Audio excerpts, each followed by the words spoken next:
Welcome to Hindsight Hacking. I'm Corey Carter. And I'm Ron Cool, and you are listening to Hindsight Hacking, where we have talked to hundreds of entrepreneurs hacking their hindsight to give you clearer foresight.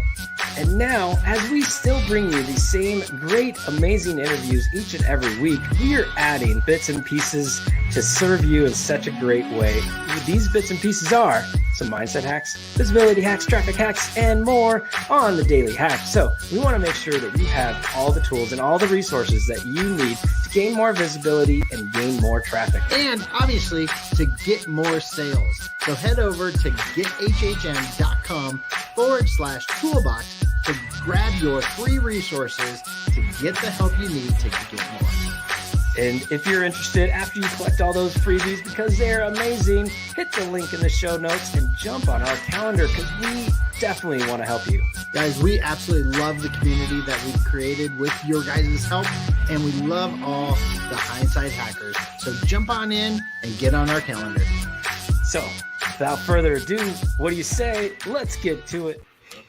All right, everybody. What is going on? Welcome back to another episode of Hindsight Hacking. And today we have the one, the only Mr. Todd Giannattasio, or Todd G, as we like to say, because I can say that a lot easier. But if you don't know Todd, he is a true veteran in the industry. He has been featured on Entrepreneur, Forbes, and Huffington Post. He has proven systems for sales, for marketing, and has a couple of companies, specifically Trinsic Media and Growth Suite, as well as a master podcast host himself. And today we get to find out all about it. Todd, what is going on, my friend? What's going on? The intro music you guys have gets me hyped, man. I like that. It's good. Yeah, it's fun. Okay. It's fun. That's why we have it, right? You got to have the energy up and have some fun. And I love watching everyone dance in the green room before they come on. So. Got to get the head bobbing, Motion creates emotion. That's right. That's right. No, but before we get too far into it, why don't you take a moment and just tell everybody a little bit more about Todd G. Yeah, so I'm approaching my 10-year anniversary as an entrepreneur. June will be 10 years from when I quit the cubicle life. Yeah, so very exciting stuff. I can't believe it feels like I've been an entrepreneur forever, but also I can't believe it's been 10 years already. It's crazy, crazy stuff. But yeah, working, I got out of college, was doing web design at Universal Records. I was doing MySpace stuff for Lil Wayne and Stephen Marley and people like that. So really was into the online stuff right away. Did 4 years in corporate communications, doing interactive communications, and eventually just working in the huge 100,000 person company was where's the impact here? I'm doing stuff, but what happens? Everybody seems to say I'm doing a good job. I'm getting the annual little, whatevers. And so the time came, I'm I got to get out of here and I got to use these skills to help real business owners make an impact. Cause I like to put my foot on the pedal and make the car go. And so started Trinsic Media 10 years ago, building websites, doing social SEO content, and just as all the different channels kind of came out and evolved, we learned and adapted and survived all the algorithm slaps and Facebook changes and all that kind of stuff, and continue to just help entrepreneurs and startups and small businesses get their message out, increase their impact and income. Well, we are all about the impact here, so you fit right in. We turn people away if they don't have a way to impact their tribe. If they're just out to make money, we turn them away. And so Ron and I believe wholeheartedly into that whole platform that you're talking about. But let's talk about that first year. When you left the cubicle 10 years ago to that first year, and I'm sure there's a little bit of fear, a little bit of anxiety, a little bit of excitement, but that first year is always fun when you go all in. So I love that story. Yeah. So, I quit in June. Mid-June was my first time self-employed. And it was also our first summer with my friends having a beach house. I was 25 or 26 years old. And so I immediately spent all the money that I had saved up for quitting my job in about 2 months at the beach, right? But I did meet my wife. So I look at that as a solid investment. Nice.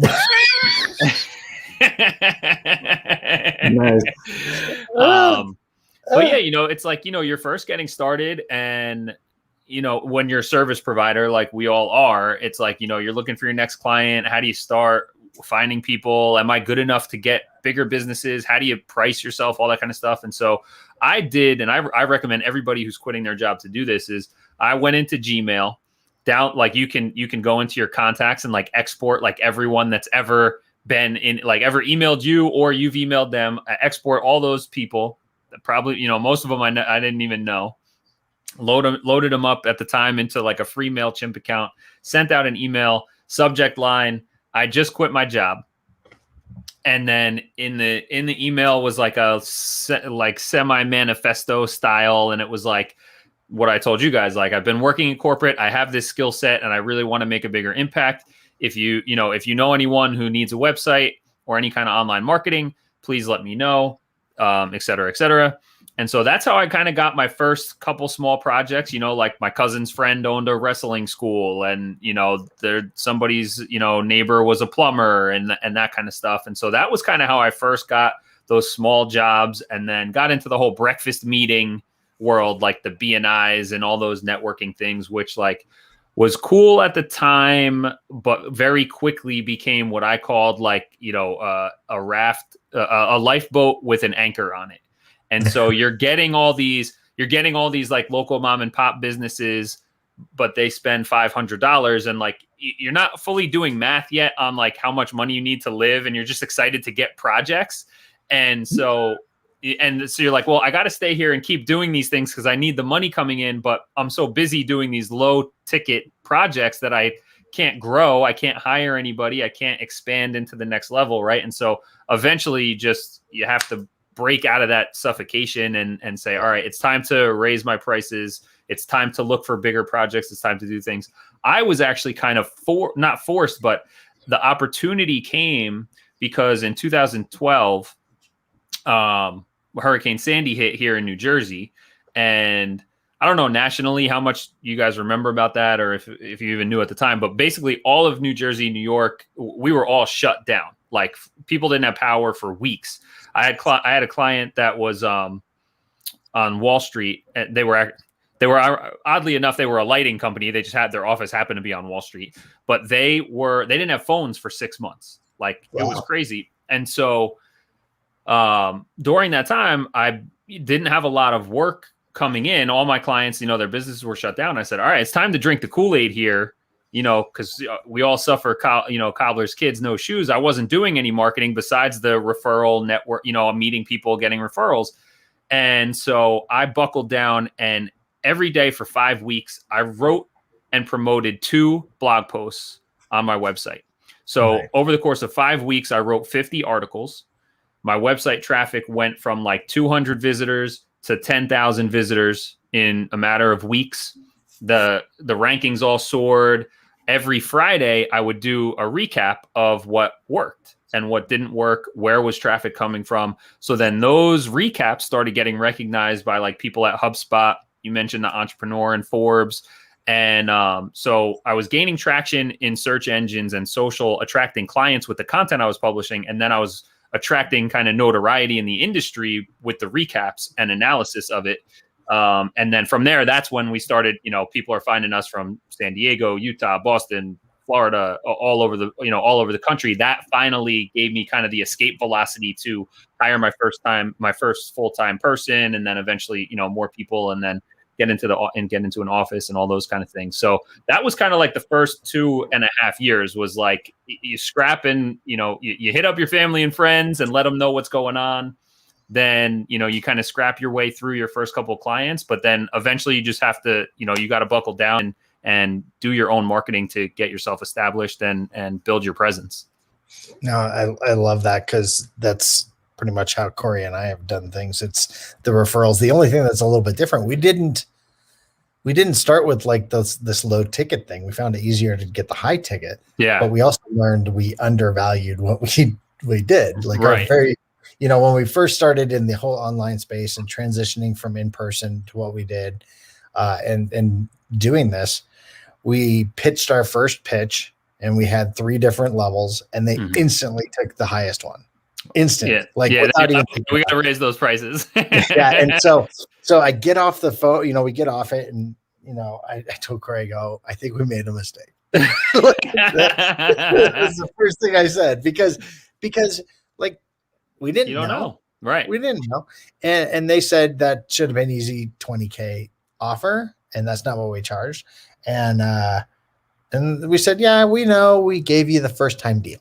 Yeah. You know, because instantly I'm setting you up for right. Don't expect that ever again. Right. And so they came back, and instead of the 20, we did 15. Yeah. Right. So it was still a good increase for us, For and sure. it was still a good deal for them. Yeah. And they referred more people to us. So Yeah. it was a Well, win-win. yeah, that worked out.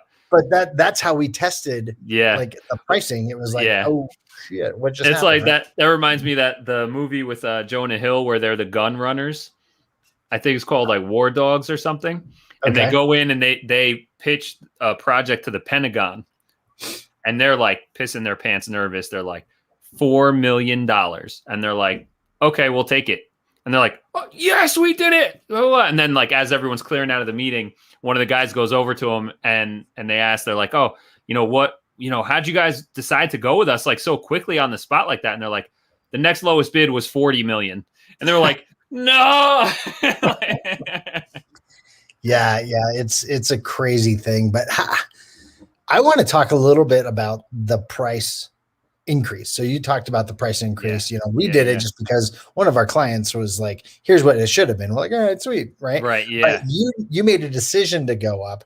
How did you communicate to your legacy clients, or did you just move forward and say, this is where we're at? Yeah, we just so it kind of, as it evolved as a service, like it started off, I was getting website projects. And so, you do the local mom and pop site for $500, and then you do, then you realize, oh, I need to charge $1,000. And then, so every project, there weren't really legacy. And then once we got into the like retainer model stuff, we had a couple clients that were a couple grand a month, but when I was always very good about tracking our time. We use a tool called Toggle, TOGGL.com. I've been on the free plan for like 8 years. So I've always been really good with tracking time. And so I run a monthly report, and I'm like, all right, we're making like $7 an hour on this client. Like we need to change, so I sit down with her. I say, hey, look, here was the scope that you hired us to do. And here's what we're cranking out, I forget what it was at this point, but like you hired us to do Facebook, but we're doing Facebook, Twitter, and Pinterest, and we're doing SEO on your site, and we're doing some email marketing. So we're doing like 5 times as much as we agreed to. And here's how much time it took us. And so we're making under minimum wage here. So I'm not even asking you for more money. I'm just letting you know that we're going to go back to the original scope of work. And 2 days later, she's like, nah, we're not going to continue anymore. So I was like, all right, well, we're not continuing at $7 an hour. So that was like one of the things. And it wasn't. So I figured she was going to come back and say, no, just we'll give you more money because we don't. No, she totally was like, nah, yeah. And I actually think the business ended up going under a few months later. So, but that was kind of one of the only things. And, we just have gotten better at selling on value, and I always kind of take the responsibility on myself to become productive and efficient and have our teams having, the right tools in place so that, if we sit down a couple of years ago, you sit down and offer social media marketing to someone, and we literally were like, logging in to Facebook and Twitter at 3 o'clock, best time to post 3 o'clock, log in at 3 o'clock, and you got to post on these accounts. And then all of a sudden, and then Hootsuite comes out as a scheduler, and now we can batch everything. So now instead of all the time it took throughout the week, now we can batch everything in a half hour. It's like, well, just because we just cut down our time by, 50% or whatever, they're still getting the same value. And so I've always looked at it as like, what's the value to the client in what we're doing? And then if along the way, better tech and tools are going to come out, we're going to get better and faster at it. And so when we can stick to it like that, that's kind of how we've kind of been flexible on pricing and value and making more profit by being faster versus increasing prices all the time. Yeah. Perfect. And Todd, do you have a team, or is it just you? And how did you go about, or when did you start building a team? And I know just this year alone, Ron and I at one point were doing so much fulfillment that if we got the right amount of sleep or got the right amount of family time, like it was a win, because that rarely happened. And Yeah. so, we went on a big hiring spree to kind of even things out a little bit. So Yeah. through your team aspect that you got going on. Yeah. So over the years, it's kind of gone up and down and back up again. So, but when I started building, so in 2012, I had I had an intern who worked part-time. I lived in a town with a college. So I had an intern who was like really into like video editing and graphic design and stuff, and taught him about how to blog and SEO, and then hired another girl part-time that a family friend of mine. It was her neighbor, and she was just graduated with a graphic design degree. So I interviewed her, and she wanted to get into marketing. So she started kind of working on some projects. As we got more clients, I definitely at that time, I wasn't financially savvy whatsoever, which was almost a blessing in disguise, because I probably wouldn't have hired people as early as I did. But so I kind of hired before I had enough money to pay everybody. By everybody, I mean myself, right? Like they were getting paid. Right. I wasn't getting paid. And so I always kind of hired too early, which ended up being a little bit of a downfall. So over the course of like 2 years, I ended up with like 6 employees and an office.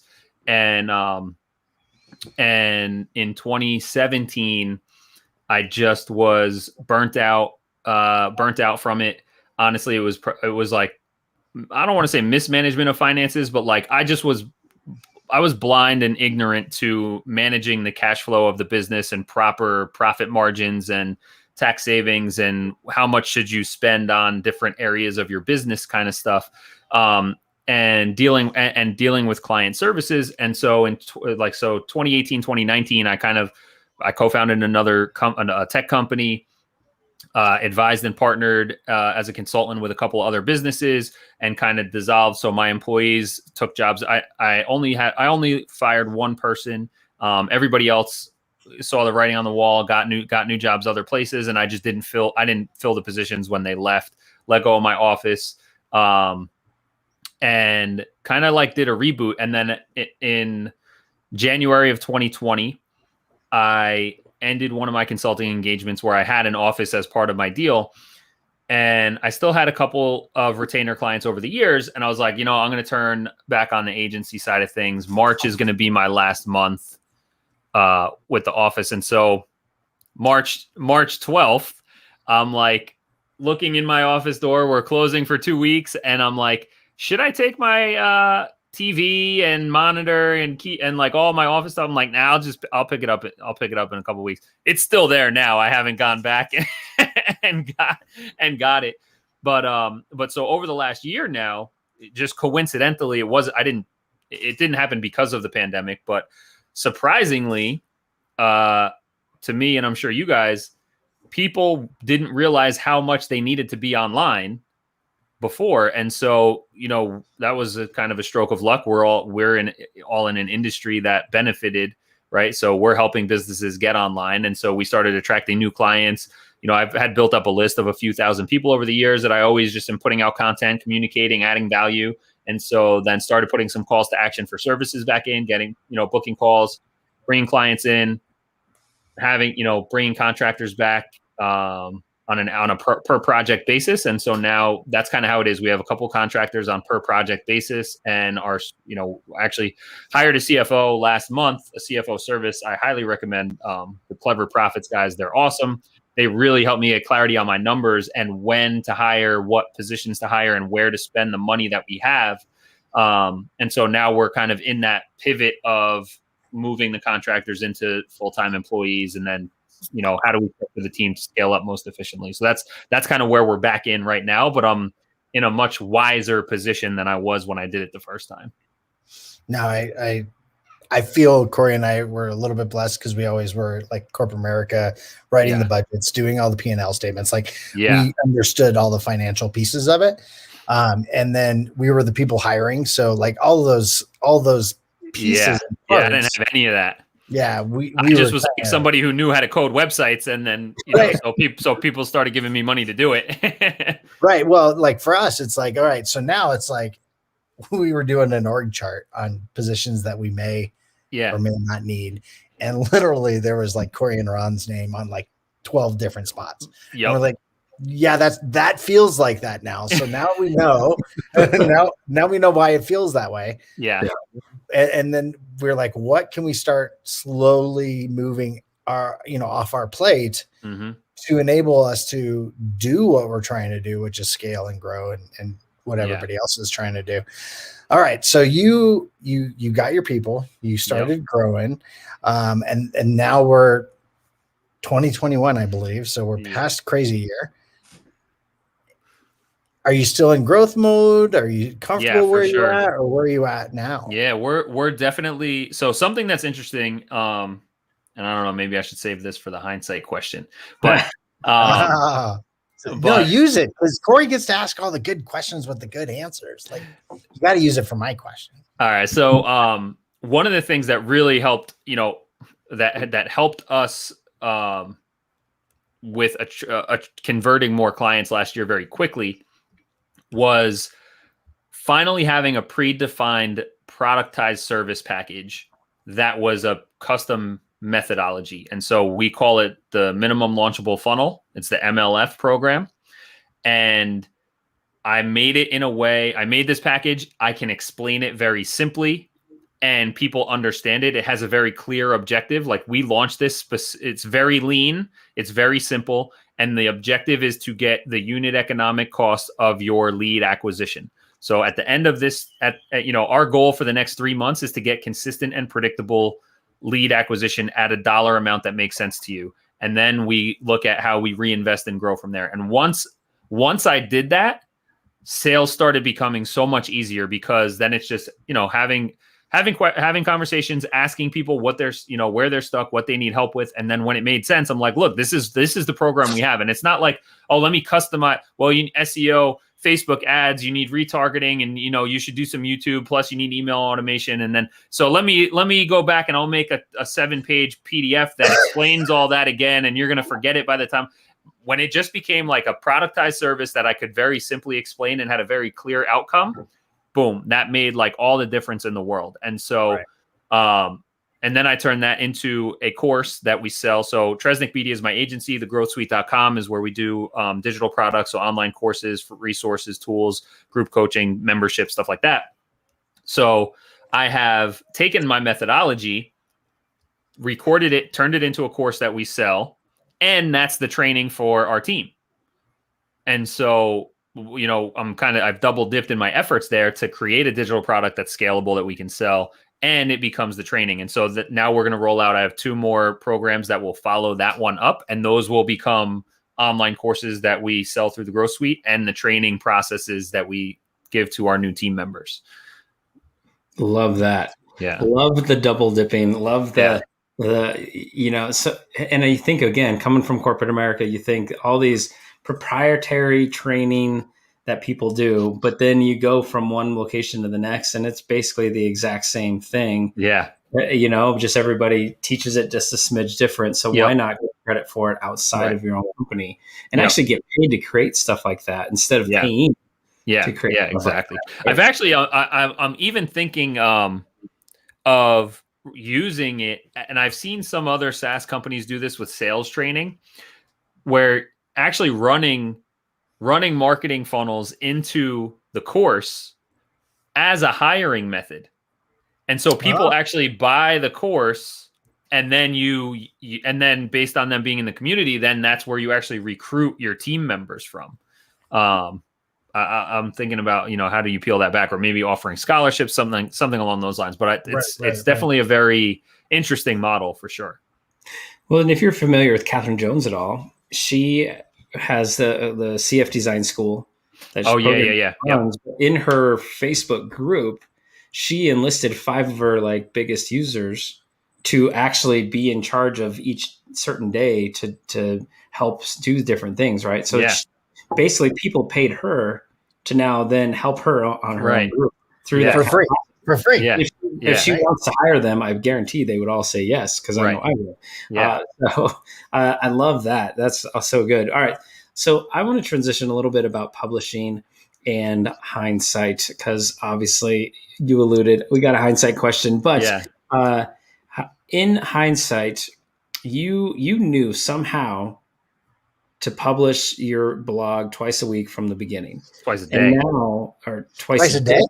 Yeah, twice a day. Twice a day. Oh, twice a day for 5 weeks. So in 5 weeks, I did 50 blog posts plus social promotion in 5 weeks. Wow. Okay. Yeah.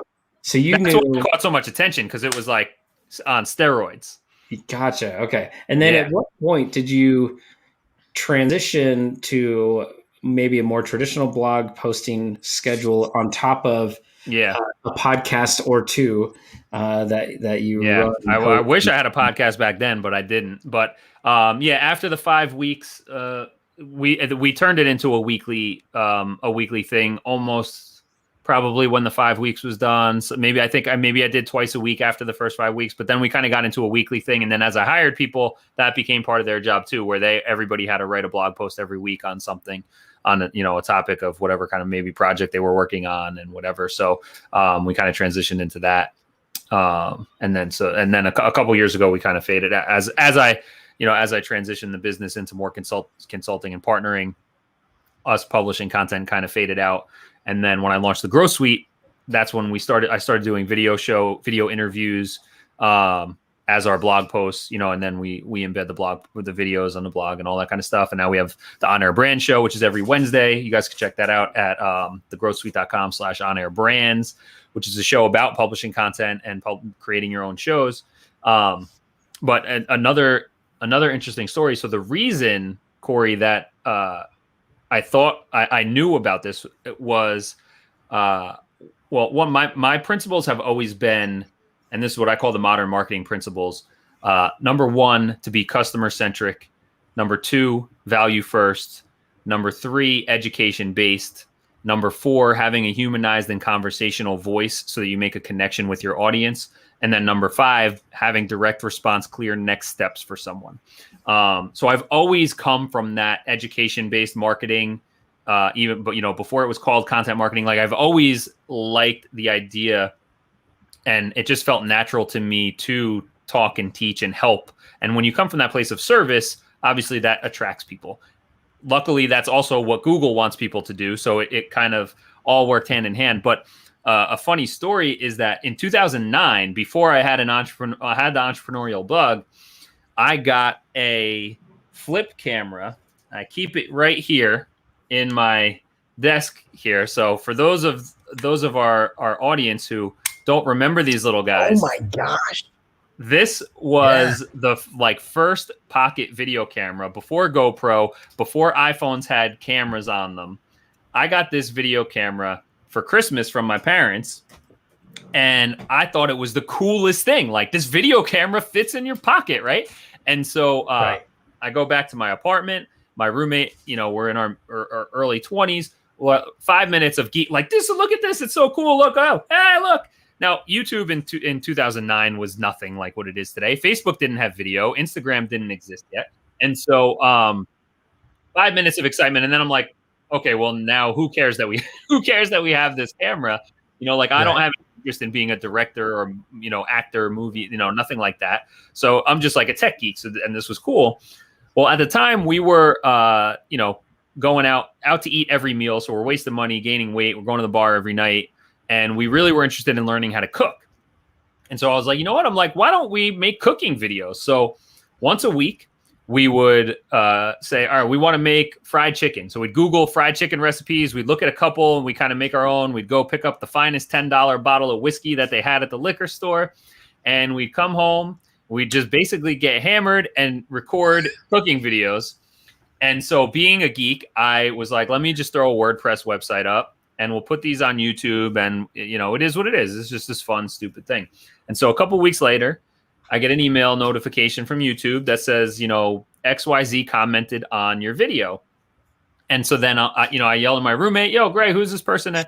And he's like, I don't know who this is. I'm like, you must know who they are. They said that, it was a funny video. Who's going to be commenting on our thing? He's like, honestly, I don't know who that is. So then I look at the stats, and it was like, we had like 6,000 views in like a couple weeks or whatever. And I was like, whoa.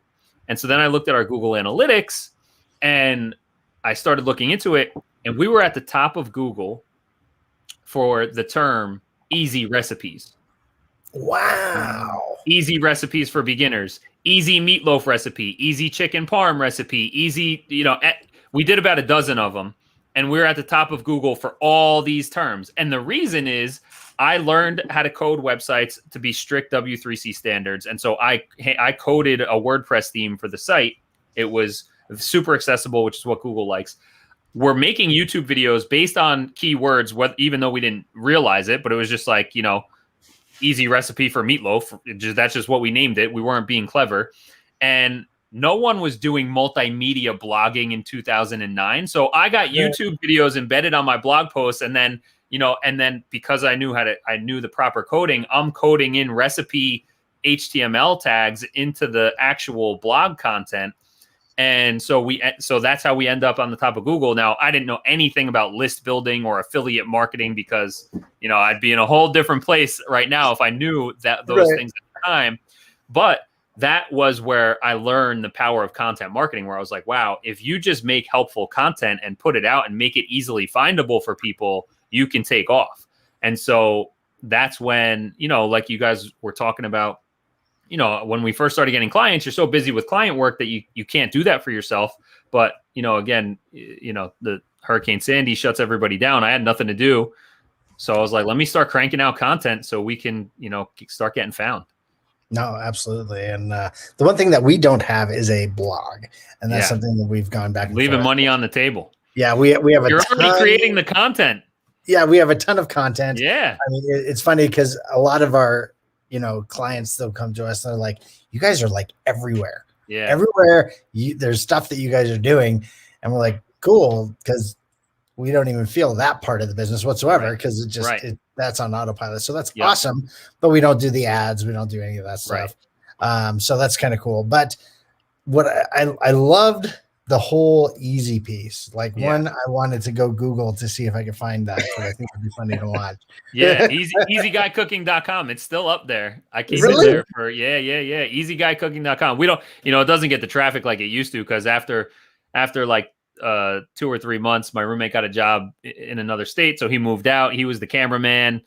Only so far a drunken cooking project goes when you're 23 years old or whatever. So, but yeah, easyguycooking.com. It's still there. Can you tell you were drunk, like doing it? No, I don't think so. I mean, maybe if but no, I mean, we had glasses of whiskey in the videos, we weren't hiding it, but we weren't like, well, I'm proud to say that I think if we did 12 of them, we only made one that was so bad we couldn't put it up. That we were so drunk we couldn't put it up, but the rest of them, I mean, they're pretty good. That's so cool. We got to check that out after this. For sure. And I love what you were talking about. You, without knowing the SEO, without knowing how to do the list build, like you started with those two of those principles you mentioned, right? Like you gave exactly, and you gave education, right? Yep. You did it helpful and you made it easy. Right. I love that. I love that. And I, the Biz Bros obviously, and we give them credit for this because, but everything that Ron and I do, we try to stick to that frictionless mentality. We try to, whether it's for our clients working with us, or stuff that we do, we try to find what's the easy button, what's the frictionless path that we can accomplish the goals that we want to do. And so, you knew that just without knowing that. And so tell us through whether it's the growth suite or just your clientele that work with you at the agency, what's kind of your philosophy with the things you teach or, how people work with, in regards to the easy button. Yeah, I love that. And that's something that, things for me in 2017, things started getting very heavy.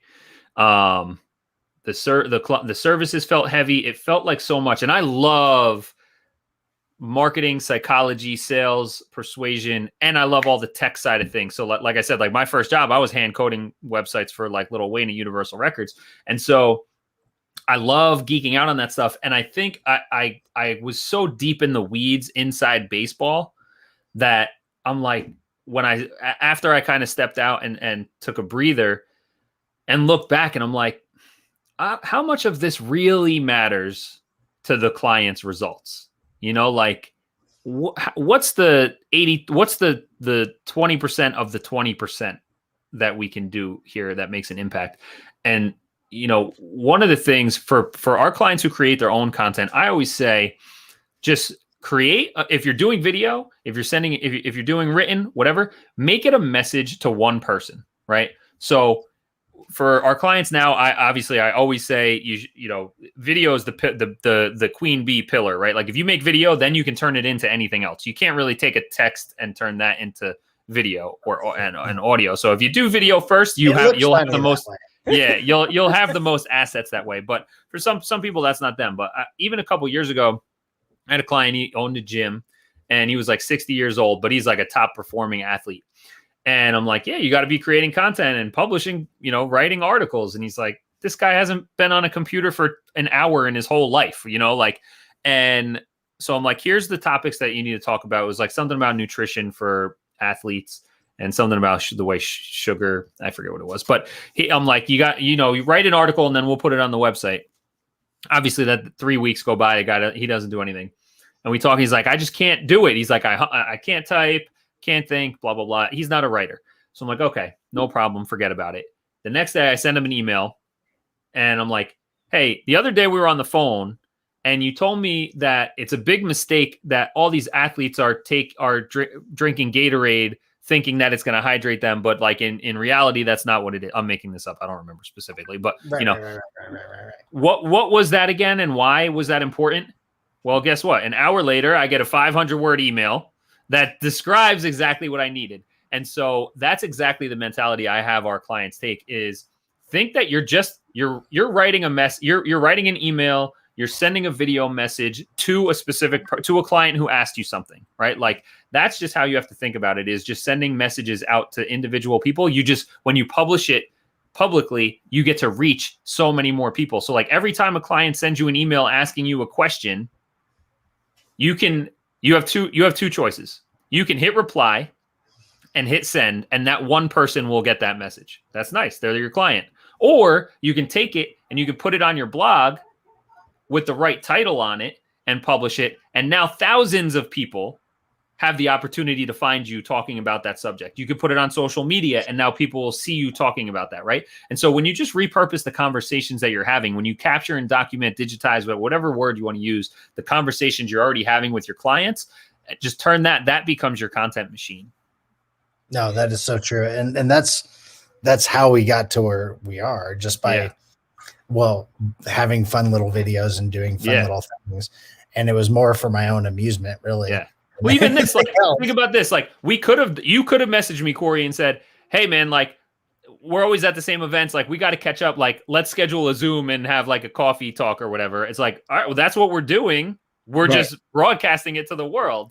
Right. So, it's great. You know, it's just creating more leverage out of what you're already doing. Mm-hmm.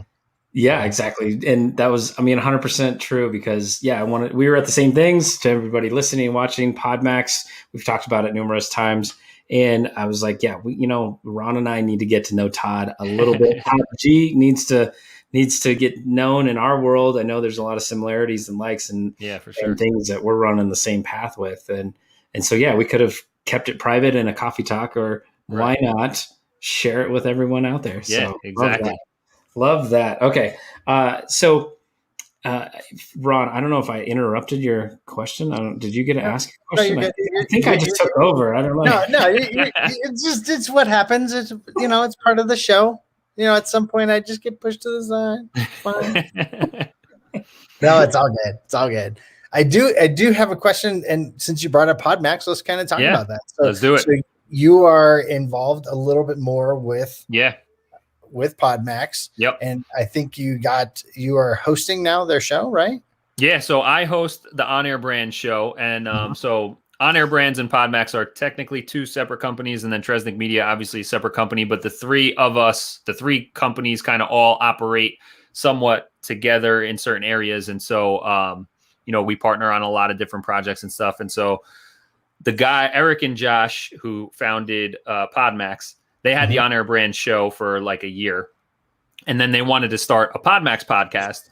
And so I took over the On Air Brand show in January, and they started the Podmax podcast. And so I took the reins from them on the show, kept that one going, and then they started the new show, Podmax. And so we're kind of building this ecosystem and this network of shows where they have Wednesdays at 11, Podmax, we stream on Facebook, YouTube, and then, find it on all the podcast platforms.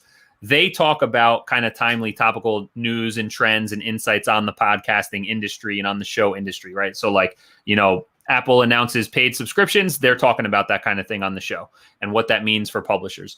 Then at noon on Wednesdays for On Air Brands, we're kind of talking more evergreen, strategic, high level things where, we try not to talk about news and insights and stuff. I'll always reference back to the Podmax show for people. So we're always kind of co-promoting the shows and playing off each other to kind of build a network of content that just helps everybody and ultimately create like just the go-to platform of content where like if you want to go learn how to have a podcast, how to have a show, how to become a media brand yourself, like we want to be the go-to people for that stuff. Like, and for paid events, we have Podmax. If you want the show, we have On Air Brands. We produce stuff. If you want to do the marketing for it, we have Tresnick Media. Or if you just want free stuff, like we're putting out a ton of free stuff every week. So that we just want to be, we want to be resourceful. Like I said, customer centric, education based, value first for the world. Because I think the more people that embrace the whole media mentality, the better we'll be off. Yeah, 100%. And yeah, Ron and I, from the giving content. At one point we were like, okay, we want to do Facebook and have these posts, and we want to grow Instagram and have these posts. And then we're like, but we really love doing our podcast and doing our show. And we were doing one interview a week on our podcast. And it was just, consistent weekly show. We'd do some random things, like allowing somebody to basically do a webinar through 5 straight days on our show and different things like that. Yeah. But then we flipped it and we're like, we're going all in. Like every show is going to be live and we're going to go and do 2 interviews a week because we love these conversations. And then we do 3, what we call our daily hacks. And that's the value give. That's the 10 minutes, one subject, one thing that somebody can take and go and execute and implement. And then we just break it all up into the other content that we use. So now we don't have to think about a Facebook post because it just comes from what we're doing right here. Yeah, exactly. And so we give the value, but then it works in multiple functions, right? Like you said, the video you can do everything with, right? And so what's kind of your plan of attack then to be out there, whether it's on LinkedIn, Facebook, Instagram? Do you take your shows and break it up, or do you plan for that? Right now, we only take the videos and then I put them onto the blog. So if you go to thegrowsuite.com/blogger or /on-air brands, you'll see the show specifically. So I'm embedding the videos with kind of like just a small recap summary. As we grow our team out, then we'll dedicate the resources to start chopping it up. So right now we're just basically like accumulating a library of content that can turn into all the assets for everybody. But when we talk about like the easy button, that's the other thing too, is like, I believe in publishing all this content to help scale your authority and keep your audience engaged so that you're putting stuff out. But at the same time, this is stuff that we all love, but the entrepreneur or business owner who's not in our little bubble is like, I have to do what? Like, I'm not doing daily what? And so what we kind of break down, and this is what I call the evergreen incubator, is when you really look at like, what does it take to warm up an audience, right? So like cold audience, people never heard of you. You want to, you want them seeing your content so they warm up, they know, like, and trust you. And then that's kind of the pool of people that can become your customers, right? So I like to say never sell to strangers, right? Unless you're selling like packs of gum or commodity, low price stuff like that. Like you want to build an audience, engage with your audience and then, pull clients from that. And when you really look at it, you only need about like 15 to 20 pieces of content for someone to really get engaged with you and understand you, know, like, and trust you. And so we call this the evergreen incubator, where, and it's, we, with a paid ad side, we run the retargeting. So it's like once someone hits your website or views one of your videos, they'll start seeing these different pieces, but it's like, all right, it's only 15 things, and you can probably pull them out of 2 30-minute interviews with a client. And so that's what we're starting to do. So what's the easiest thing for our client to have to create this omnipresence? And it's really like 15 to 20 posts where, all right, let's get a 45-second video and a micro blog on a social post that talks about the high-level mistakes that people make in your industry. What are the common misbeliefs in the industry? What are the quick tips that can make someone, make the biggest difference for somebody? What's your origin story? How'd you get started? Right? Like, what's your methodology? What makes you unique? Right? Like, it's very simple stuff. And when you kind of look at a list, it's like, all right, let's just get the basics down. We're like, let's get a good lead gen offers for people to get on your email list. And then let's create the high level stuff so people get to know you, like you, and trust you, and understand your process and the problems that you solve. And that isn't that's not like, we got to be on video for 10 hours. We got to be on Clubhouse for 5 hours. And then let's do the videos and do all these different things. It makes it a lot easier where it's like, all right, this is the content funnel where we just need to hit these key points over the course of like 30 days between automated email sequences and retargeted content. And then that's kind of the easy button for people there. And we do it in basically we hop on a Zoom call, I do an interview with them, and we pull the content out of there. And that's the easiest way for our clients. Like, that's the easy button is, talk about those high level key things, chop them up, and then use that in retargeting stuff. For sure. Oh, Ron and the Clubhouse conversations. I had to put the Clubhouse ticker up. 4,555,342 times. It's I missed the simultaneous drink you guys just did. Oh yeah, it was almost like you didn't read the pre-show notes then. I didn't get it. What is happening? 46, 37. Take a drink. All right, Todd. So I know people are probably listening to the show and they're like, I really like this guy. I want to get connected. What are you kind of working on now that people can get involved with you? Like, where can people connect with you? So obviously I want to give value first, everything. So thegrowthsuite.com/free, you get a bunch of free resources there. I think we have 6 or 7 different guides from content strategy, modern, how to build a modern business online, free YouTube promotion checklist and guide, all process stuff like that. So we got a bunch of free resources for you guys. If you like the stuff we talked about today, thegrowthsuite.com/free. And we have the On Air Brand Show every Wednesday. That's at thegrowthsuite.com/onairbrands. Perfect. And obviously they can find you everywhere, LinkedIn, Facebook. I'm all over. There's only one Todd Giannattasio. Even if you spell it wrong, I'm sure it'll come up. It doesn't come up, Todd G. Come on, you got to fix it. Are you on Clubhouse? And I'm on Clubhouse. Yeah, it's Clubhouse is at Tresnick, TRESNIC. Let me update it. There we go. Perfect. All right, Todd. Definitely been a blast having this conversation. You definitely speak Ron and I's language, and I definitely think Ron and I can learn a few things from you. So really appreciate you coming on. Thank you guys. I appreciate it, and I love the show too. I'm always tuning in, and I always see the clips you're putting on Instagram too. So anybody who's listening and not following these guys on Instagram, make sure you're there because that's like the key highlights where you get all the nuggets. Appreciate it, Todd. Appreciate it. All right, man. Thank you so much. Thank you, guys. Take care. Right. Bye. All right, Ron, I think we just got taken to school, and I hope you have your notepad and pen ready because, Todd has definitely been around the block and knows his stuff. So what do you got for a couple of shares for the show today? I'm going to do one because everyone's like into crypto right now, right? Like if you're not into crypto, okay.